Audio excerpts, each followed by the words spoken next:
Hello, Fat Guy Flies RC here. All right, we got the Rafale, the 64mm Rafale, all put together, bound up to my NX10. Beautiful plane, absolutely gorgeous plane. All right, and now I'm gonna show you how I did the radio setup. Okay, now when you get it all together, okay, got your receiver where you want it, which I'll show you where I'll put that in a minute. Okay, you're going to go in there, system setup, okay, and what you're going to do when you go to pick, you have your model type, okay, which is the airplane, of course. You're going to name it. You're going to go through here and name it. Just, name it whatever way you want to name it. I call it FMS Rafale. Okay. Now, this is important. Leave this alone. Otherwise, your reflex system, which controls the plane, will not work right. I know it's an ELEVONS setup, but the reflex takes care of that. Do not change this. Leave that alone. Okay? Your channel assign gear, okay? aux1, in other words, which would be used for your flap, is what is going to do your reflex. Okay? You don't have flaps on this plane. All right? But that auxiliary 1 is where this reflex is. Now, I went in there. I like mine on B. If I have a gyro of any type, I like it on B. And that's where, at this point here, is where I changed it. See? I can change whatever I want it to be. I like it to be B. And then when you go to the port assign, you can see down here, aux1 is still aux1. In other words, so you know that your auxiliary 1 is what controls your reflex. Okay, now here's my setup for my ailerons and my my ailerons and my elevator were backwards. Okay, so what I had to do there, I had to go to servo setup. I changed that. Hold on. Trying to hold this. I know you're complaining. You just change that to reverse, and I had to change aileron and elevator to where they work correctly. No big deal. Remember, as far as your transmitter goes, it's a regular conventional aircraft. It's just regular wing. The reflex system takes care of that. My XDR and Expo, or dual rates and Expo, I actually had triple rates. I assigned it to my G switch. And you notice my ailerons. This is my low rates. This is my mid rates. And this is my high rates. My high rates are 90% or 15% Expo. My aileron or my elevator are the same exact rates. My rudder, I have left it alone at 100% Expo. Okay? I mean 100%. So let's go ahead and look at my rudder. I left it at 100%. And I'm going to go ahead and just put it at 20% Expo on it. But that's no matter what. One more watt rate, I'm going to leave that alone for that. Okay, go back to this again. My throttle cut for me. See, there's a delay in what I do and what's on the camera. My throttle cut is on F. Okay, I forgot I got to change that to... Well, you know what? We're going to leave that alone because my throttle's on, right? Okay. Now, let's back up just a second. Let's set this down. Going to tilt the camera back up. Okay. Now, if you had a regular e-flite plane, they want you to put your throttle cut at negative 130. Well, my throttle is on. I'm at negative 100%, and I hear nothing from the throttle. So as soon as I move a little bit, I'll bring it all the way down to 0. She's fine. Now, remember I said, so get out of this. Remember I said I like this to be for safe and gyro. Okay. For me, in the down position, do you see that? Watch that aileron right there. Watch the aileron. Look, it kicks up. They both kick up. That is their version of safe. Okay? Okay? That's their version of safe. So if I tilt the plane up, see how much more? Or you turn it over, it's trying to right itself. That's the easiest way of knowing that you've got safe on. So I go to the middle. Okay. Go to the middle position on this switch. Okay. And there's nothing. You don't hear no gyros, you hear nothing. I pull it all the way back towards me, and this, hear that sound? And if you kind of look, you can kind of see them ailerons move just a little bit. Now, let me back up with the camera here a little bit, and I want to show you one way you want to check that. Just another way of checking to make sure if you're doing just wind mitigation, or if it's Spektrum, it's AS3X. One way to check that to make sure that you're going in the right direction, because in a jet, the movements are going to be not as distinct. Okay, so grab, and by the way, grabbing this aircraft, grab it from underneath. Okay? Put your hand on the control surface. Okay, whatever direction you're pushing it towards, that gyro should push towards that, making that control surface want to go back down. So if I'm going to see if this rudder is set as right, I'm going to push the rudder this way, so I should feel the control surface push this way. And it does. It pushes towards my fingers and then returns to center. Okay, push towards my fingers. As I'm going up, so therefore, you see, might be able to see it. The elevator just kicks up just a touch. Okay, watch the rudder. You may be able to detect it. Well, probably not on video, but just trust me. When I move my rudder this way suddenly, that rudder's pushing against my fingers. And that way, I know I've got the correct deflection, and that the gyro is working the way it's supposed to. Now, just to show you, we talked about rates here. All right, my high rate, I'm sorry, this is my low rate. Look at the elevators. Okay, that's my low rate.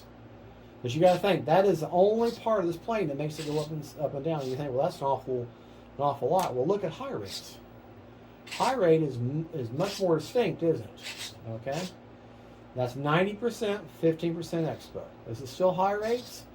Not much on the ailerons. The reflex is what's controlling that. Let's turn the gyro off. Okay, gyro's off. High rate. There's still not a whole lot of movement. Okay. All right. All I know is that reflex definitely works when you put it in safe. Okay, that's safe there. High rates.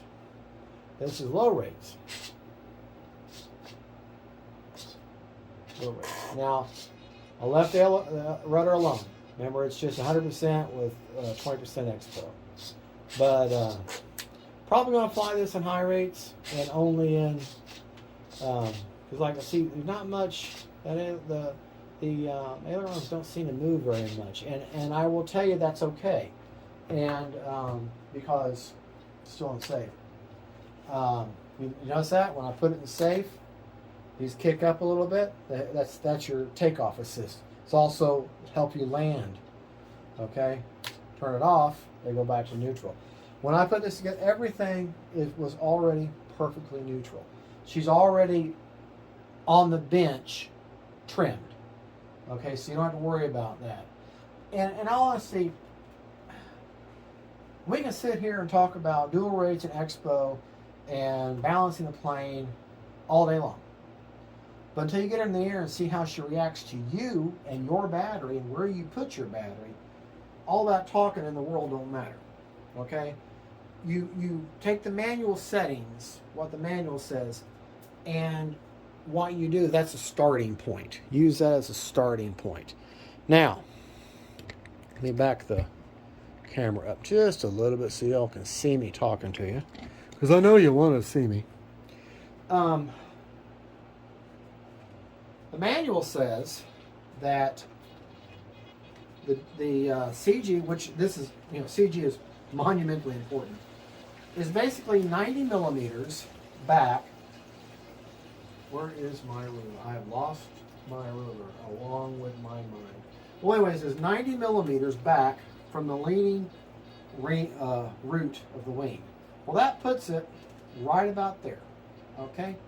And I thought it's actually more about even with this first tiger strike. Right through there. So, if you look underneath the plane, you see these plastic doublers right here where you put them screws. Put your fingers right on, feel for those screws, and then put your fingers right behind it. Okay? And that plane balances basically perfectly. Now if you put them right on the screws, she's tail heavy. If you put your fingers right behind them screws, she balances perfectly. And that's right about where the CG is. Okay? If you put see the back, you can see the doubler up here. So right, you can feel the doubler, you feel that screw right there. Put your finger right behind it. Right behind it. The RC Geek is great for giving you reference points. But that balances perfectly right there. And if I had my stinking ruler, I could prove you. I'll just use this great big one. With the CG is 90 to 100 from that leading edge. Okay? So let's go to millimeters here. And we'll measure. Okay? Gotta find it on the stinking ruler. Alright, from that, take it to basically 95. And look at that. From that leading edge root, 95,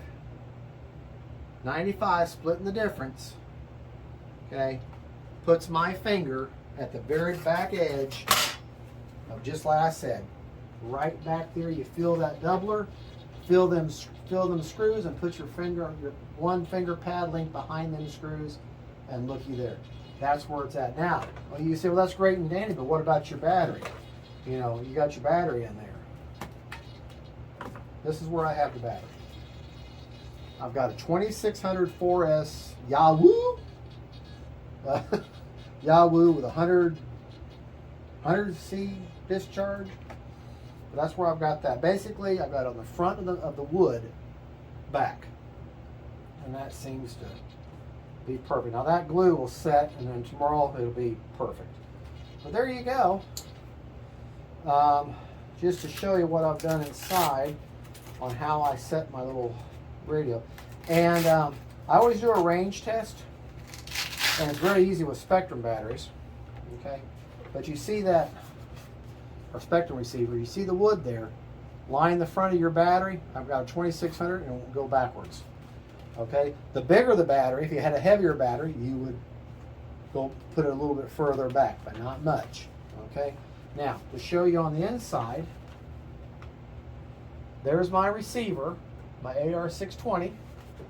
Okay, and I've got my wires looped around, and there's the reflex, and these are zipped, and then there's all these extra wires are just zip tied together. Nothing's interfering with the battery. I can get my battery in and out. Receiver's got nothing around the receiver. Got plenty. The range test, it only went down 1 bar at 90 feet with simulated power loss. So I'm very happy with the range test. It passed its range test with flying colors. So beautiful plane. She's all bound up, ready to go. What I will do, the only thing I'm going to do beyond this point Of course, obviously magnet, but I'll do audio setups, which I'll do that on a different video and show you how to do audio setup. I think I've done some videos before on audio setups, so I don't need to cover that in this thing. And all audio setups are like, hey, your timer, you've got 30 seconds to land your plane, you nut. You know, motor on, motor off, flaps on, flaps off. It's just audio setups. So when you hit a switch, audio prompt cries out. The pretty little English lady comes on and says, "Hey, idiot, land your plane." She don't use say it. She got set words. Well, anyways, there you go. That's just how I set up on the radio. That's my setup. Putting that receiver down in the nose is great, because you got to remember, they put the reflex here. They've tuned that reflex for this plane. Typically, you want your receiver at the CG of the plane, but not always possible. So if they're okay with putting the reflex down here in the nose, then I'm okay to put my receiver down here in the nose. Okay? And remember, do not set your plane up for elevon settings. Put it for a normal wing. Otherwise, the reflex does not work. And if you're not going to use a reflex, rip it out, then do elevons. But you know, hey, you pay like $20-$30 for that thing in the model, so why not use it? It has auto recovery, it has no gyro, and then it has gyro stabilization. And let me just see, I got the brochure here. Okay. What it is, the middle one, no gyro, just gyro off. When the the stabilization is on, the AS or the self level, they call that stabilized mode, and optimized mode is like AS3X. So optimized is AS3X, wind mitigation, gyro off, no gyro at all, and stabilized mode is the same as auto recovery or safe panic recovery in the Spektrum world. All right, folks, there you go. Thank you so much for watching. Don't forget to like and subscribe. Don't forget faith, family, and friends, and then planes. God bless y'all. And remember, regular wing, no elevon. Bye-bye. Oh, I burped. I'm up, man.